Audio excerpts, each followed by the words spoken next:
From the University of New Haven, I'm Bruce Barber, the General Manager of 88.7 WNHU, our award-winning radio station.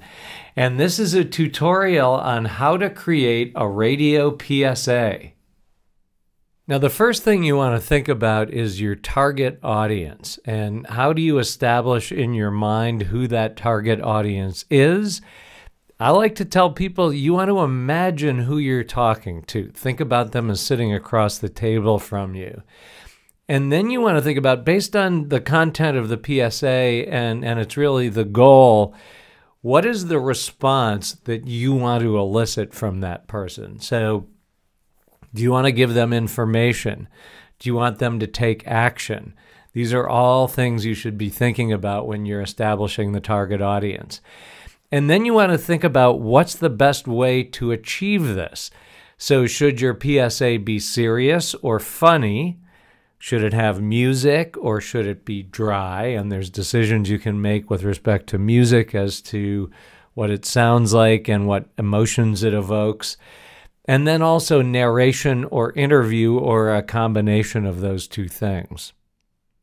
The next step is to determine your format. So this is kind of like a puzzle, and you're creating these pieces, and then you have to make sure that those pieces fit together. So I suggest you write a rough draft of your script, and you'll be stacking your elements in there. And then you want to give yourself an idea as to how long each one of those elements will take, because you need to edit them so they'll fit the length of the PSA.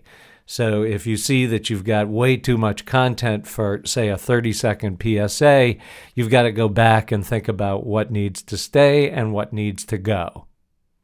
So this next step is very much part of the toolkit, and it's really the brass tacks. It's how you establish a workflow.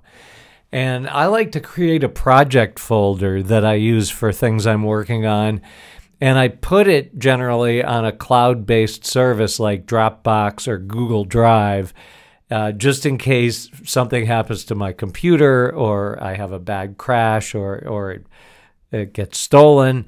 I've still got my material in the cloud. You're going to want to create subfolders in that project folder for scripts, voiceovers, music, interviews, sound effects, and the project files from your digital audio workstation. Now it's time to produce your PSA, and I consider this the fun part. So you'll assemble your project using what I just mentioned, a digital audio workstation. And that's software such as Audacity, which I really like because it's free for Mac and PC. You could also use GarageBand, which comes with Apple computers, Adobe Audition, Premiere Pro, Logic, or Pro Tools. And you can use multiple tracks as necessary. This gets a little more involved, and I'll do another tutorial on how to do multi-track editing. And then you're going to perform edits and sound adjustments on those individual files so everything sounds good. So now everything comes together as you master your PSA. And what you're going to do is you're going to take your project and your digital audio workstation and mix the elements together. This will generally be multiple tracks, and you want to make sure the levels are in the acceptable range for each track. And I'll go into this in greater detail in another tutorial because it gets a little complicated, but you just need to know that the levels really need to match up well, and so that you get a good mix when you export. You'll save your PSA as a WAV file. That's broadcast quality. That's what we like for WNHU. You could also save it, though, as an MP3 of 192 kilobytes or higher. And then you want to name your file for storage. So as you build up these audio files, you want to be able to access them easily. So I usually label them with the year, the month, the date, and then the title. And that makes it much easier for you to find your work. And now that you've created your masterpiece of a PSA, you want to share it with the world. So how do you do this?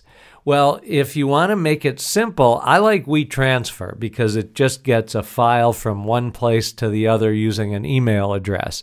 You can also use services like SoundCloud, Dropbox, Google Drive, Microsoft OneDrive to store and share your PSA.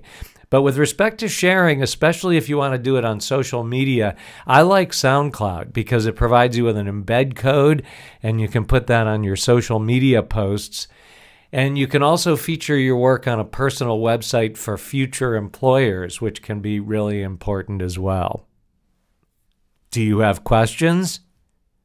Email me, bbarber@newhaven.edu. I'm, as you can tell, so passionate about audio production, and I'm always happy to help.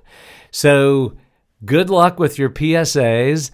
Keep producing great audio content, and we'll see you on a future tutorial.